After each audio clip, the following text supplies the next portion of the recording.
नमस्कार, मैं गालिब सिद्दीकी। आप देख रहे हैं एवी न्यूज़। एवी न्यूज़ के खास कार्यक्रम रूबरू में आपका तहे दिल से स्वागत है। आज हमारे स्टूडियो में JSLPS NGO की एक बहुत ही होनहार महिला उपस्थित हैं, जो बताएंगे कि किस तरह ग्रामीणों को या फिर शहरी क्षेत्र में ख़ास तौर से महिलाओं को बचत के लिए क्या करना चाहिए और किस तरह इनकी संस्था जो है वो एक प्लान के ज़रिए लोगों को बचत करने का तरीका बताएंगी। तो बहुत बहुत स्वागत है ममता विश्वकर्मा जी हमारे स्टूडियो में। आपका जो NGO है JSLPS, वो किस तरह के लोगों को सहयोग करता है? देखिए, JSLPS जो है कि गरीब महिलाओं का ही समूह बनाया जाता है, जिसमें गरीब या अति गरीब 10 से 15 महिलाएं मिलकर एक सेल्फ हेल्प ग्रुप SHG का निर्माण करती हैं। उसमें बाकायदा महिलाओं को जोड़ने के लिए उनका स्थानीय आधार कार्ड होना आवश्यक है, और उस आधार कार्ड के माध्यम से हम लोग अपने नज़दीकी बैंक उसमें अपना एक बचत खाता खोलते हैं। और हमारा जो SHG का ये रहता है बचत, जो कि हम उस बैंक में ही जमा करते हैं। अब अगर हम लोग एक SHG को चला रहे हैं तो उसके लिए हमें 7 पुस्तक लिखना होता है। मतलब रजिस्टर मेंटेन जो है उसमें 7 तरह से होता है। अच्छा। जिसमें बचत का अलग रहता है, साधारण बही जिसमें कि सारा डाटा मतलब हमारा 1 रुपया भी कहीं भी इधर से उधर नहीं होता है, और उसमें मिनिमम बचत साप्ताहिक बचत कर सकते हैं हम, उसमें मासिक बचत कर सकते हैं। और ये बचत हमारा सेविंग अकाउंट जो हम अपने नज़दीकी बैंक में खुलवाते हैं वहाँ पे जा कर के जमा करते हैं। ये लगभग जब हमारा 3 से 6 महीना, जब हमारा SHG की उम्र, हमारे SHG की उम्र 3 से 6 महीने की हो जाती है, तो हम अपने जो नज़दीकी बैंक है उसमें हम CC लोन के लिए अप्लाई करते हैं, जो कि हमारा फर्स्ट बैंक लिंकेज लोन हमारा हो जाता है वहाँ 1 लाख का। उस समय तक हमारे SHG का बचत 1 लाख के इक्वल बोल ही नहीं सकते हैं उसको, मतलब 1000 में रहता है हमारा, और लगभग लाखों में हमारा बैंक हमें सहायता करती है। और उस जो लोन का पैसा रहता है उस पैसे से हम लोग अपने समूह का, जैसे SHG की दीदियाँ जो हैं वो अपने सारे आजीविका में ही वो उस पैसे को लगाते हैं। किस तरह से लगाएंगे, ये बैंक में लोन रिकवरी है, सारा कुछ इसको समूह में एक व्यवस्थित ढंग से रजिस्टर के जरिए और कैडर जो हमारे JSLPS में होते हैं उनके जरिए, मतलब बैंक में देखिए साधारण लोग भी ऋण लेते हैं, और आज बैंक SHG को भी लोन दे रही है और एक साधारण आदमी को भी लोन दे रही है। लेकिन हमारा जो SHG का लोन रिपेमेंट होता है, उस लोन रिपेमेंट में कभी भी SHG के खाते में ग्रुप जो बनाया जाता है महिलाओं का, तो उसमें कितनी महिलाएं होती हैं? 10 से 15 महिलाएं सर। 10 से 15 महिलाएं रहती हैं उसमें। वो मिनिमम कितना राशि अपना जमा कर सकती हैं? साप्ताहिक बचत 10 रुपया मिनिमम, और अधिक से अधिक 20 रुपया सप्ताह। वो कितने दिन में उनको फिर वापस होता है? किस देखिए, ये जो बचत वापस होता है? नहीं, अब वो जो हम लोग बचत करते हैं वो वापस नहीं होता है, बल्कि समूह में ही वो हमारा बोल सकते हैं एक संपत्ति के तौर पर रहता है। उसी बचत को देखते हुए ही बैंक एक प्रस्ताव के जरिए मात्र हमें आगे बैंक लिखे जाते हैं। को जरूरत पड़ जाती है तो किस? हाँ, तो ये सर इसमें ऋण की सुविधा है। जैसे मान लीजिए किसी भी महिला को अचानक से किसी भी कारणवश पैसे की आवश्यकता हुई, तो हमारे SHG में जो बचत रहता है हमारा, उससे वो ऋण ले सकती हैं साधारण ब्याज दर पर, मात्र 1% ब्याज की दर पर महिलाएं वहां से ऋण ले सकती हैं, और साधारण किस्तों में भी उसको चुकाती भी हैं। यानी कि अगर हमारी दीदी, यहाँ हम एक बार फिर से रिपीट कर देना चाहें कि यह जो SHG बनता है गरीब और अति गरीब महिलाओं से ही बनता है। तो ऐसे कंडीशन में अगर एक SHG की सदस्य 500 रुपये भी लोन लेती है, तो वो कम से कम 10 से 25 किस्त, 20 किस्त में उस पैसे का ऋण जो है चुका सकती हैं। उसमें मिनिमम उनका ब्याज दर 1%। गवर्नमेंट से जो फंडिंग होता है आप लोगों का NGO में, तो वो फंड फिर कैसे आप लोग डिस्ट्रीब्यूट करती हैं, कहाँ डिस्ट्रीब्यूट करती हैं? देखिए सर, किस डिपार्टमेंट में करती हैं?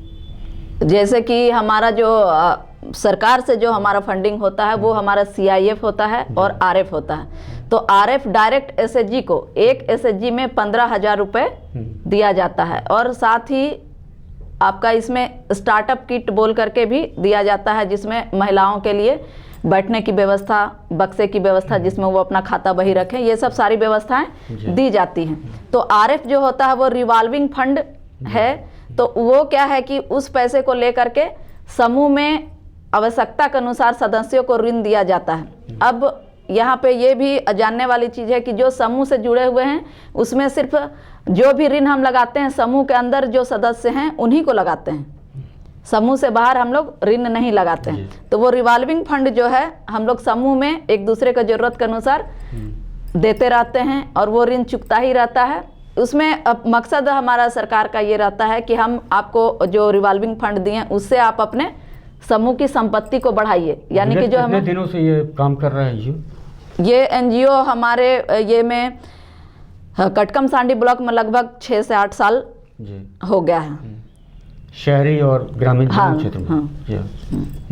2002 से JSLPS का मतलब समूह। कितने ग्रुप्स अभी तक जुड़े हुए हैं आप लोगों से? देखिए मैं तो बिलोंग करती हूँ पिलावल क्लस्टर से, हमारा ब्लॉक है कटकम सांडी, और हमारे कटकम सांडी ब्लॉक में कुल एसएचजी की संख्या 1438 मतलब 1438 एसएचजी हैं। और हमारे क्लस्टर में पिलावल क्लस्टर, सर मैं FLDRP मैं फाइनेंशियल लिटरेसी से डिस्ट्रिक्ट कोऑर्डिनेटर के लिए, डिस्ट्रिक्ट रिसोर्स पर्सन के लिए अभी चुनी गई हूँ। इससे पहले मैं अपने पंचायत स्तर पर, क्लस्टर स्तर पर फाइनेंशियल लिटरेसी का कैडर CRP ही थी, उसी पद पर काम किया करती थी। और मेरा काम था कि फाइनेंशियल तौर पर लिटरेस करना। आज अभी भी देखिए समय ऐसा है कि हमारा बैंक में अपना बचत खाता है या हमारा मोबाइल है। अभी RBI हमें बार बार सतर्क कराती है और कहती है कि सतर्क रहिए, सावधान रहिए। तो बस मेरा भी काम इसी क्षेत्र को लेकर है कि किस तरह से फाइनेंशियल लिटरेस कर दें हम अपने समाज को, हमारे सोसाइटी में लोग कैसे जागरूक हो जाएं। अच्छा, एक बात और क्लियर नहीं है, कुछ हमारे दर्शक जानना चाहेंगे। हाँ, बिल्कुल। कि नए ग्रुप्स के जो लोग हैं, हाँ, मान लीजिए उनको लोन नहीं लेना है तो एक कितने समय तक उनको पैसा जमा करना है और कितने समय तक उनको देखिए सर, ये जो है मतलब इसमें कोई समय अवधि नहीं है। इसमें समूह में पदाधिकारी चुने जाते हैं 4। नहीं तो एक ये होगा ना, लिमिट तो होगा कि हाँ आपको इतने समय तक पैसा जमा करना है, जिसका लाभ आपको किस रूप में मिलेगा? देखिए इसमें कोई समय अवधि नहीं है, मैं इस चीज़ को क्लियर कर दे रही हूँ कि इसमें पैसा उनका जाएगा कहाँ? नहीं, पैसा जैसे कि मान लीजिए जब हम समूह से जुड़ते हैं तो उसमें उन सदस्य के साथ साथ उनके पूरे परिवार का डिटेल लिया जाता है। तो महिलाएं जो जुड़ रही हैं इस ग्रुप से, ग्रुप बना के जो जुड़ रही हैं, तो उनको क्या लाभ मिल रहा है ये आप बता दीजिए। समूह से जुड़ने के बाद अगर उनको ऋण की आवश्यकता है तो ऋण लेते हैं, और अगर ऋण नहीं लेना है तो उनका बचत समूह में सुरक्षित है। वो जब भी चाहें आवश्यकता के अनुसार कि नहीं मुझे समूह में नहीं रहना, तो वो अपना बचत लेकर बाहर निकल सकती हैं समूह से। लेकिन इसका नुकसान उनको थोड़ा ज़्यादा हो जाता है, इसलिए कि जब हम लोग समूह से जुड़ते हैं तो हमारा एक अपने स्टेट में एंट्री हो जाता है हमारे आधार से। और इसका ये समूह से जुड़ने से हम लोग का जो अपने ये पे स्तर पर जो हमारा लाभ होता है, सबसे पहला चीज़ होता है कि पंचायती राज में हम लोग जो भी हैं या सरकारी तौर पर जो भी योजना का हम लोग लाभ लेना चाहते हैं, हमारा एसएचजी का एक ID रहता है हर सदस्य का। अगर वो हम लगाते हैं तो शायद हमें सरकारी योजनाओं में प्राथमिकता दी जाती है। तो ये हमारा अपना एक मतलब पर्सनल बेनिफिट इसमें रहता है। और जब हम समूह से निकल जाते हैं तो फिर इस तरह का लाभ हम लोग नहीं ले पाते हैं। आज देखिए ये बताने की बात है कि GPDP योजना जो है हर पंचायत स्तर पर गांव का सर्वे करके और सारी सरकारी योजनाओं की डिटेल ले करके और इसको आम सभा के जरिए, ग्राम सभा के जरिए वहाँ पारित करवाया जाता है और भेजा जाता है। तो बताते हुए बहुत ज़्यादा मतलब गर्व महसूस होता है कि आज एसएचजी की दीदी पूरे गांव में सर्वे करती हैं और एक एक सदस्य तक, मतलब बोल सकते हैं कि हमारे जो गांव के प्रतिनिधि होते हैं वो हर एक अंतिम आदमी तक, अपने समाज के अंतिम आदमी तक नहीं पहुंच पाते हैं, लेकिन एसएचजी जो कि वार्ड वाइज एक वार्ड में 8 से 10 समूह रहता है, तो ऐसे में क्या है कि समूह की दीदी, समूह से जो कैडर हैं JSLPS के, वो एक अंतिम आदमी तक पहुंचकर योजनाओं की जानकारी देती है और वहां से योजना को उठाती भी हैं कि आपके घर में क्या है, नहीं है, आपको क्या दिक्कत है। ये बस हम लोग का यहाँ पे काम समाप्त होता है और उसके बाद हम लोग पहुँचते हैं अपने प्रतिनिधि के पास और वो सारा सर्वे किया हुआ देते हैं, जो कि जो प्रतिनिधि रहते हैं वो अपने स्तर पर जो सर्वे किए हुए हैं और हमारा जो सर्वे किया हुआ रहता, दोनों मिलाकर पूरा भरसक प्रयास किया जाता है कि हर एक आदमी तक सरकारी योजनाओं का लाभ पहुंचाया जा सके। एनजीओ का मोटो क्या है, मतलब क्या वो करना चाहता है? देखिए, एनजीओ का सबसे पहला मोटो बेरोजगारी को दूर करना। यहाँ आज मैं खुद थोड़ा अपना ये भी पास्ट को देखती हूँ तो लगता है कि शायद मैं भी एक बेरोजगार ही थी। मैं उच्च शिक्षा प्राप्त की हुई महिला हूँ। मेरी शिक्षा MA BEd मैं सारा कुछ कंप्लीट करके और शिक्षक नियुक्ति परीक्षा भी पास कर चुकी हूँ। तो जहाँ तक रहा कि मैं आगे इसमें देखिए गवर्नमेंट जॉब नहीं ले पाई, इसी बीच 2017 में हमारे यहाँ JSLPS का आगमन हुआ और उस समय मैं इस SHG से JSLPS से जुड़कर SHG की एक बुक कीपर के तौर पर काम की। वहाँ पे बाकायदा एक कैडर का चुनाव करते हुए सबसे पहले मेरा चुनाव वहाँ एक्टिव वुमेन में हुआ था, सक्रिय महिला में, और सक्रिय महिला का जो पेमेंट था उस समय मात्र 50 रुपया पर डे था। अब देखिए कि वहाँ पे मैं लगातार 2 साल अपना सेवा भाव से काम करते रही, पैसा को बिना महत्व देते हुए। आगे चलकर JSLPS जो हमारी संस्था का जो सहयोग रहा वह अतुलनीय है। इसकी मतलब तुलना नहीं की जा सकती कि एक शिक्षित बेरोजगार को किस तरह से एक मिनिमम इनकम से अपर तक लेकर गई है, ये JSLPS की बहुत बड़ी खूबी है।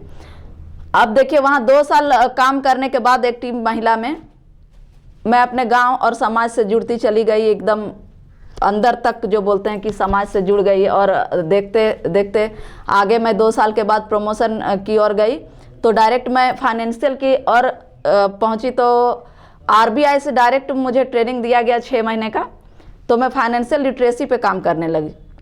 फाइनेंशियल लिटरेसी में मैं 6 से 8 महीने अपने क्लस्टर स्तर पर काम की, फिर मैं ब्लॉक स्तर पर काम करने लगी। और आज यहाँ पे बताते हुए खुशी हो रही है कि आज पूरे हमारे हजारीबाग जिला से मैं फाइनेंशियल लिटरेसी के लिए चुनी गई और हमारे हजारीबाग जिला में अब फाइनेंशियल लिटरेसी का प्रशिक्षण प्रयास करूँ कि बहुत अच्छे ढंग से दूँ ये। और मैं इस तरह से अपना इनकम में भी बढ़ते गई। जहाँ मैं 1500 रुपये से कमाना शुरू की थी, आज मैं 15,000 तक जा चुकी हूँ। तो बहुत बहुत धन्यवाद हमारे स्टूडियो में आने के लिए, जानकारी देने के लिए ममता जी। तो आपने देखा कि किस तरह लोगों को बचत करने की एक सलाह दी जाती है एनजीओ में और किस तरह अपनी बचत करके अपने ज़िंदगी को और अच्छा कर सकते हैं। तो बहुत बहुत धन्यवाद हमारे खास कार्यक्रम रूबरू में। नमस्कार।